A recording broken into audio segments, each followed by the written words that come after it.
দীর্ঘ ৩৫ বছর পরে আমাদের যে একটা চা পাওয়ার জায়গা তৈরি হয়েছে, সেই জায়গাতে আমি মনে করি একজন নারী হিসেবে আমার এখানে আসাটা অনেক জরুরি।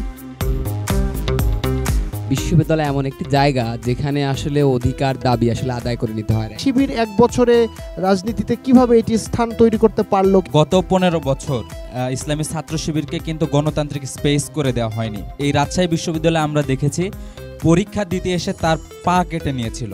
নারী শিক্ষার্থীরা 5ই আগস্টের পর ছাত্র শিবিরকে যেভাবে দেখছে, আপনি দেখবেন তারা ছাত্র শিবিরের কাছেই সবচাইতে বেশি নিরাপদ। বিভিন্ন ক্যাম্পাসগুলোতে অত্যাচার নির্যাতনের মাত্রা, যেখানে রক্ত পড়ছে, ওই জায়গাগুলো একটা সময় গিয়ে তারা সফল হচ্ছে। আতর আপনি এখন বিরিয়ানি হলগুলোতে বিলাচ্ছেন, আসলে আপনি হলে হলে পানির ফিল্টার দিচ্ছেন, আসলে কি সেটি যৌক্তিক কিনা? কমন একটা ব্যাপার হয়ে গেছে রিভলিউশনের পরে বাংলাদেশে, যে আমি যেটা করতেছি এটা সংস্কৃতি, বাকি যারা করতেছে সেটা হচ্ছে অপসংস্কৃতি।